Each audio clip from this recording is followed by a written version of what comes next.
In the name of Allah, the most gracious, the most merciful, to whom we all have to beg. Honorable listeners and respectable audience, you know that we have started a series of linguistics, and the purpose of this series is that you could know about linguistics. Listeners and audience, if you remember, yesterday we started the second chapter, and the second chapter was pertaining about the language of human being and animals. Yesterday we talked about that human being language, it has a special peculiarity and a special property which is known as displacement. And we further explained that human beings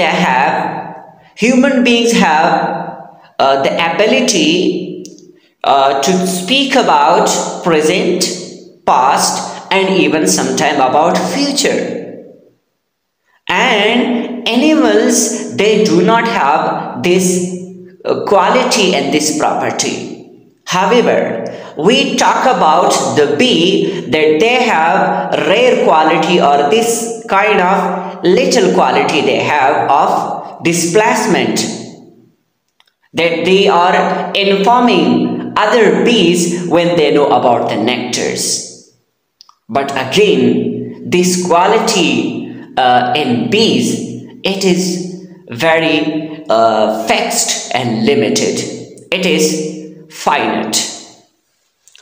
Listeners and audience, today we are going to talk about another characteristic and quality and property of the language of human being, and then we will compare this quality with the language of animals.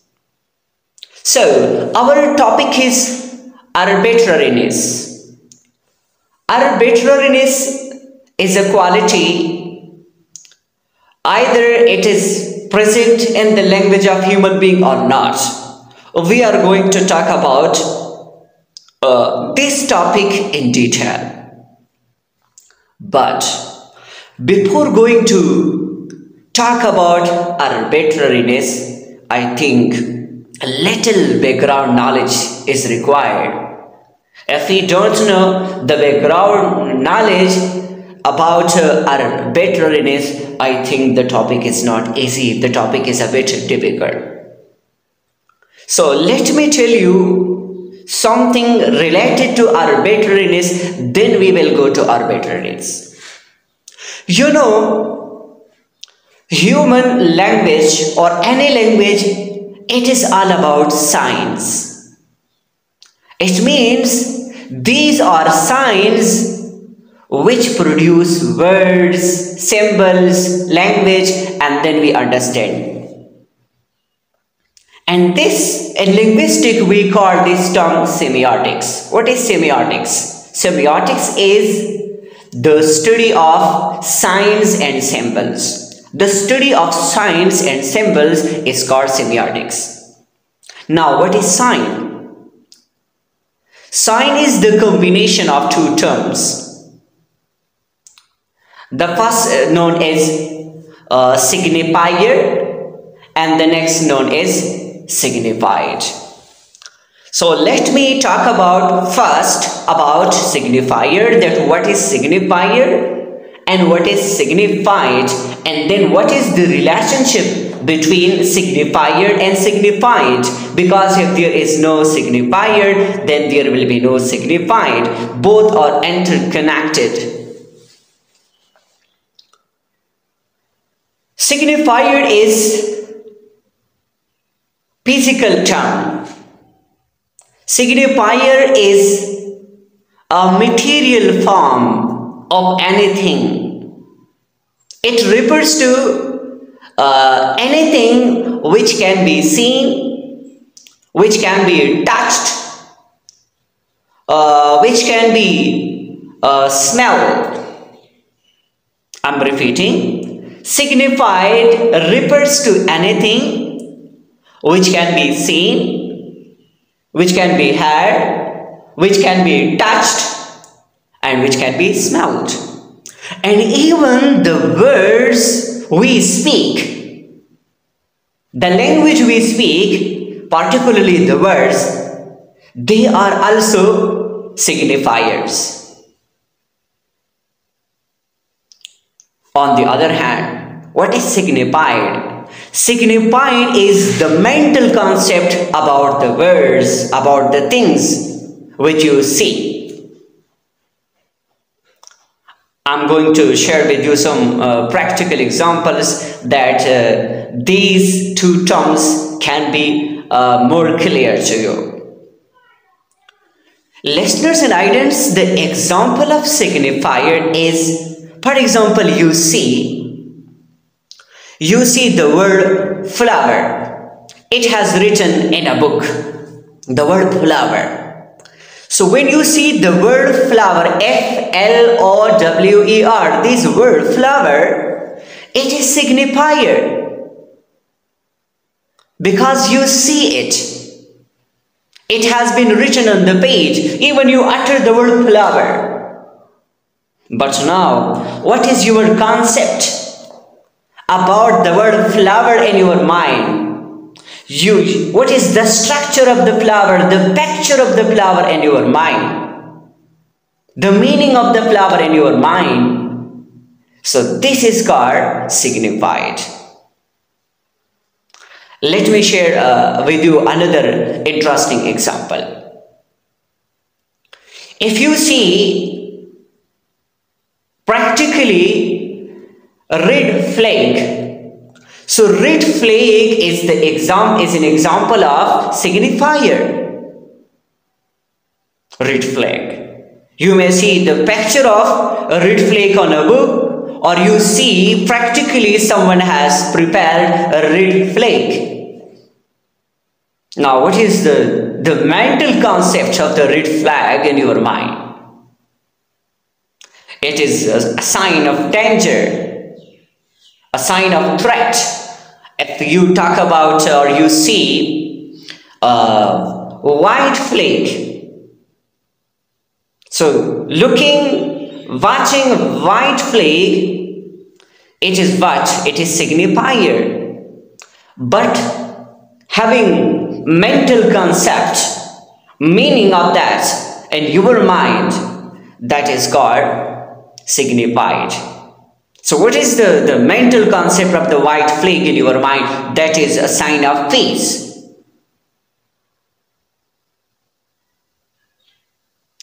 Okay, take the example of ambulance. You see ambulance, so it is a kind of car. But what is, there are many varieties and types of car. Sorry, but what is the concept of the ambulance in your mind? Sorry. So it is a kind of car which is used for taking a serious patient to the hospital. It means used for emergency situation. So I think now these two terms are more clear. That language is all about signs, the study of signs and symbols. It is called semiotics. And sign has the combination, sign is the combination of two terms, signifier and signified. Signifier, it is all about those things which we can see, which we can touch, which we can smell, and even the words which we speak. While signified is the mental concept of a word, of a thing, or the meaning. Now, listeners and audience, this was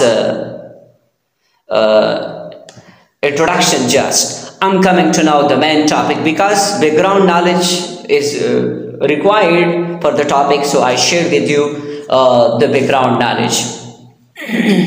Now let's come to our main topic, that is arbitrariness.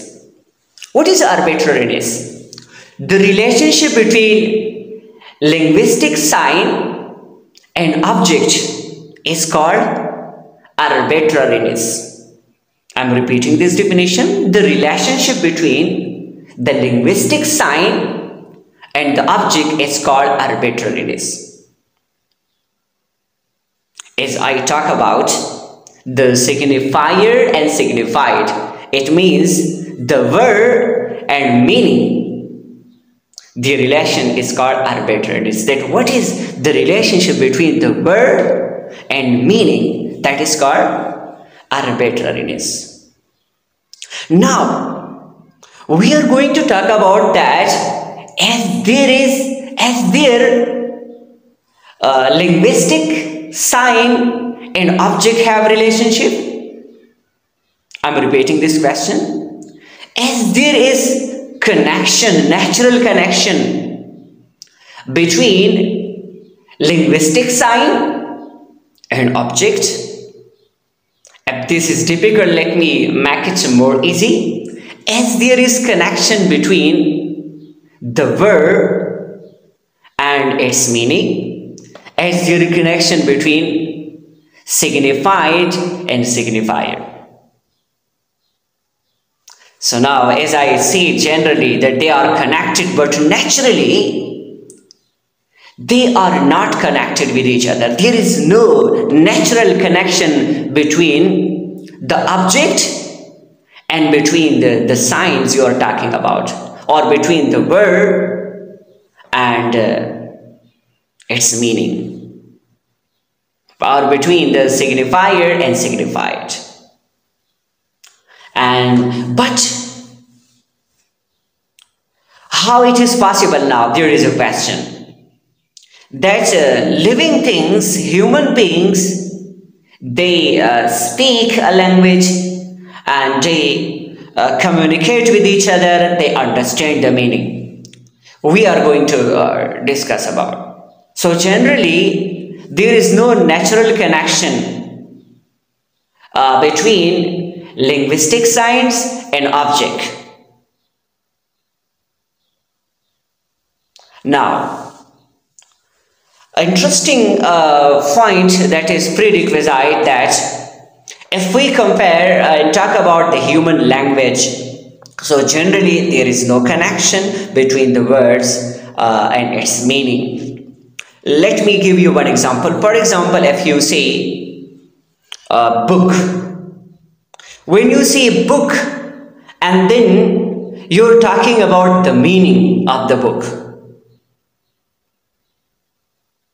there is no connection.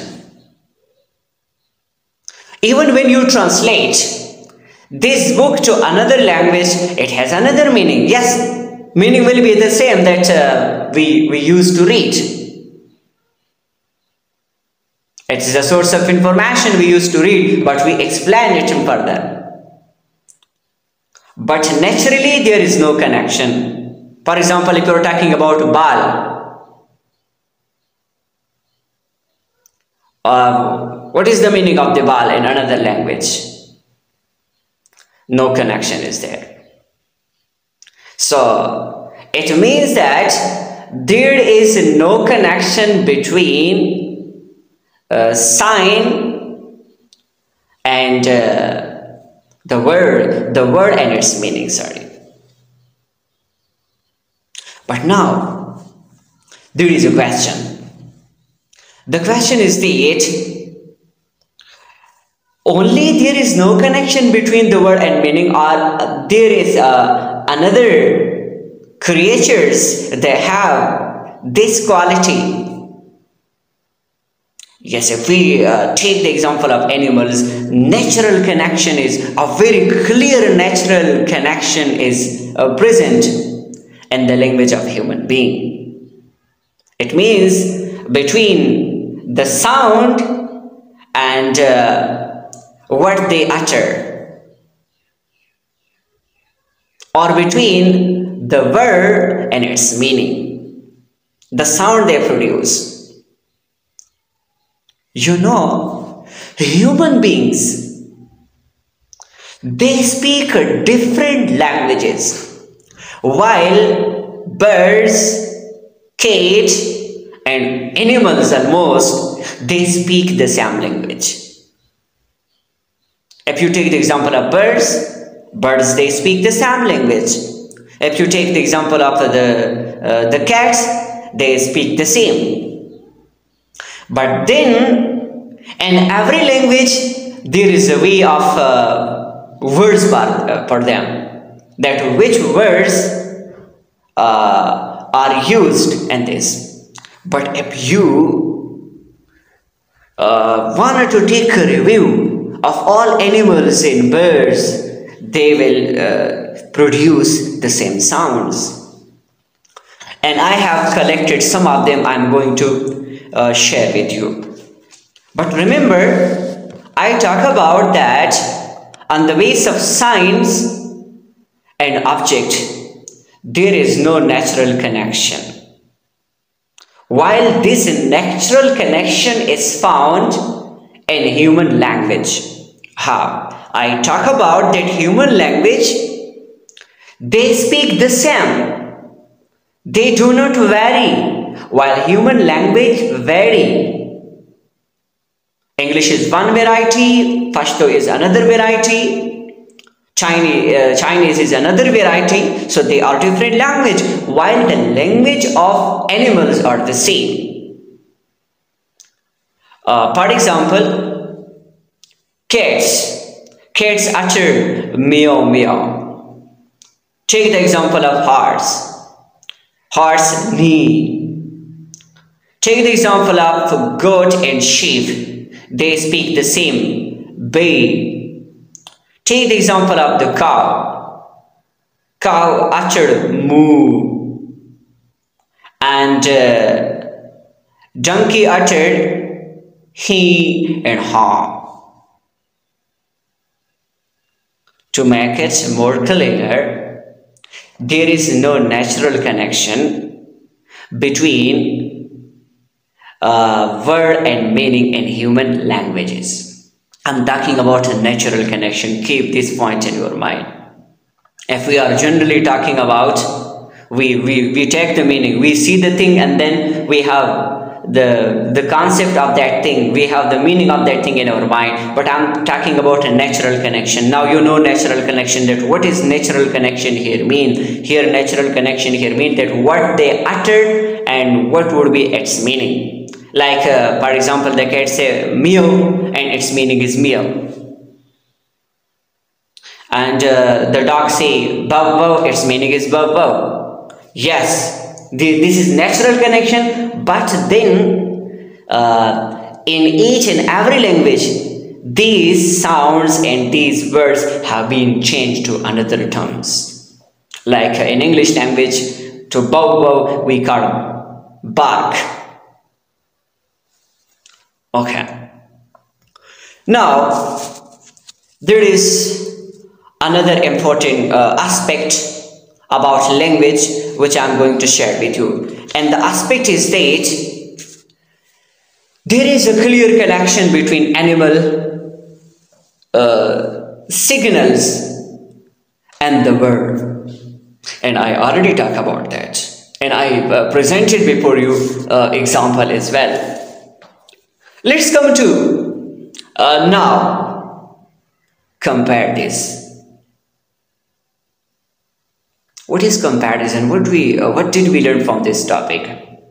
We talk about that human being used sign. I'm coming about the summary. Human being used signs, and sign is the combination of two terms, signifier and signified. And then animal used sign, but the use of sign and animal, again comparison, I'm coming to comparison now. The use of signs and human being is extensive, while the use of signs in animal, it is finite, it is fixed, it is limited and restricted. And I talk about that in human there is no natural relationship between the linguistic signs and meaning. but there is a clear relation or relationship between the signs and meaning in animal languages. So, listeners and audience, I think that this topic is clear to you. Thank you.